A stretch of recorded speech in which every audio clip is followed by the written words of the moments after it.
traveler, he said, وَدَعْوَةُ الْوَالِدُ عَلَى وَالِدِهِ. And the dua of the father on his, and it says son, but it means anyone. So therefore, the first and foremost thing is that we pray for our children. Every prayer, you try your best to make dua for your children and ask Allah, because again, you cannot go to Walgreens and buy righteous children. Only Allah Azza wa Jal can give you righteous children. That's a ni'mah from Allah Azza wa Jal. So I don't care what you do. If Allah wants to give it to you, He can give it to you. If you don't, you won't get it. So therefore, you make dua and ask Allah to give you righteous children, righteous spouses, righteous husbands, righteous wives. We have to pray for our family. We have to pray for our husbands. We have to pray for our wives. We have to pray for our children. Inshallah. Okay, I got some other questions here. How should we motivate our teen children to follow Islam in this Western society? By getting good speakers like myself to come.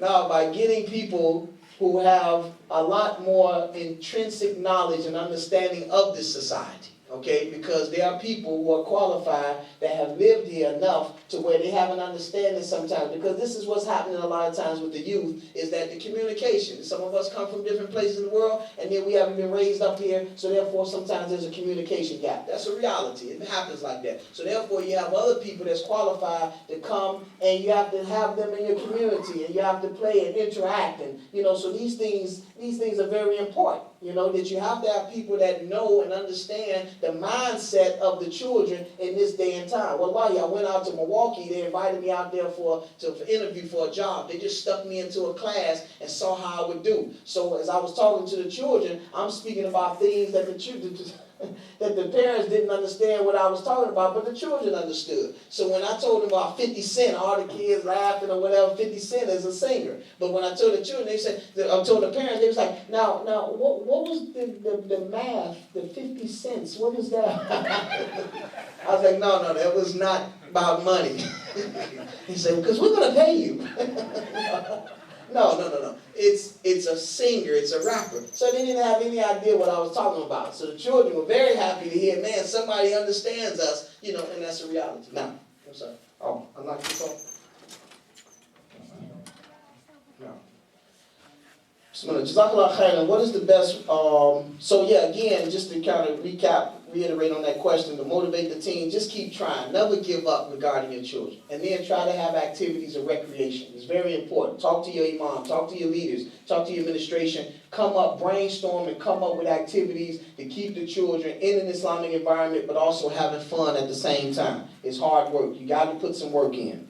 Jazakallah khairan wa yakum. What is the best way to do damage control?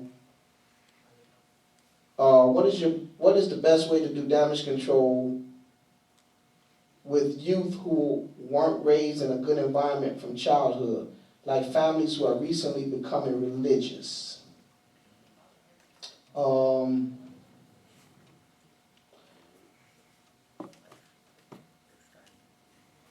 Try your best to be active. Is two things that I suggest. Number one, to place yourself in environments that would help to continue to further your knowledge of the deen.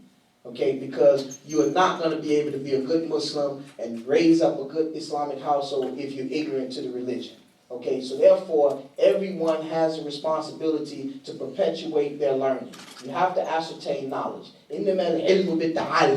That knowledge comes with actually obtaining it. You have to go out and get it. So therefore, in order to help, your religiosity, you have to continue to further your knowledge and your education. If the Quran is only picked up during Ramadan, or when you're coming in and you're waiting for the Imam to come and give the khutbah, or you happen to be in the masjid and you're waiting for the muezzin to call the adhan or the iqamah, then something's wrong with that. The Quran and studying the deen has to be a way of life for us. It has to be a way of life. And if you really look at yourselves, you sometimes sit and say, wow, I have neglected studying the Quran and studying my deen. You see, because we sometimes have just become relaxed. And this is how we are. This is human nature. You become relaxed by just making sure that I get to Jummah and I get to a few little classes here and there. But in American society, it doesn't give us the luxury to just take our deen like that. Now, if we overseas or something, then maybe you can relax a little bit. Here, you cannot relax. You have to continue to keep furthering your knowledge. knowledge. You have to keep learning more about the Quran, learning more about your Islam in order to keep your strength and your faith and keep rekindling your Iman. Because if not, it's going to take it away from you. Every day you walk out there, you have to deal with Susie and Karen and Heather and Michael and Bob. They're doing something to your Iman. Going to the grocery store, hearing music, going outside, seeing advertising, gentlemen's club, all of this nonsense, that all affects our hearts. So therefore, you have to do something to continue to keep refurbishing and reinvigorating the Iman in your heart, because there's so many demonic messages that we're inundated with, seen and unseen. So therefore, you get frustrated sometimes, wondering why am I frustrated? It's because of the overwhelming demonic suggestions that we're getting on a day-to-day basis. We're walking past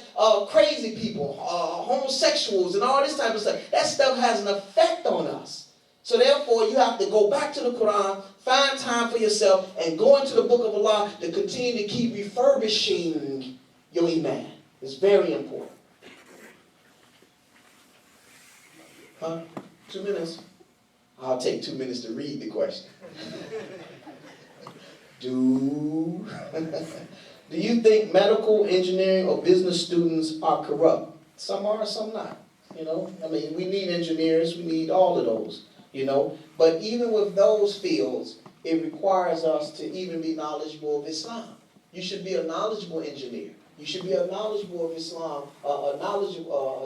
You should be knowledgeable in Islam as a doctor. You see why? Because that helps your taqwa. So you'll be the best doctor. You'll be the best engineer. You'll be the best biologist. So the Muslim is supposed to be the best, and we're supposed to be in these different fields so that we can exercise the actions that's supposed to be conducted in all of these fields. See, I was telling a biology student at the University of Chicago, I was like, when you become a biologist, don't become corrupt. Be a righteous individual. These fields are very important, but it's important for us to do what? To show the people what we're supposed to do with this knowledge. They get the knowledge to try to find out how to destroy humanity. We're supposed to get the knowledge to find out how to uplift humanity. You see, that's tough one. And that's why we have a legacy in establishing universities and stuff in the past, because of our taqwa. Do you discourage the studies? No, I don't. Not at all. We have to continue to keep studying and gaining knowledge of every subject. Again, re-emphasizing and reiterating the fact that we have to be knowledgeable in our religion so that when we go into these different fields, it doesn't derail us. Because these higher institutions of learning are there to try to pull the man out of us and twist our thoughts and ideas. And if you go into these schools and you unequipped, then eventually they will remove from you your Islam. And this is what's happening a lot of times. And we want to ask Allah subhanahu wa ta'ala to protect us from that. Jazakumullah khairan. I've enjoyed being with you all very much. And alhamdulillahi rabbil alameen. والصلاة والسلام على سيدنا محمد وعلى آله وصحبه أجمعين في العالمين إنك حميد مجيد. السلام عليكم ورحمة الله وبركاته.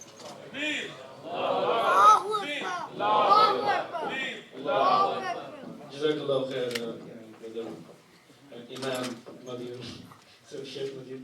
But for your words of wisdom, may Allah subhanahu wa ta'ala, I know his talks touched everybody's heart. Just make dua that whatever we heard, may Allah subhanahu wa ta'ala put this in our heart, and we take it back as a homework for us, inshallah. So this is the main core of our session, that whatever we listen, we ask after that session, we make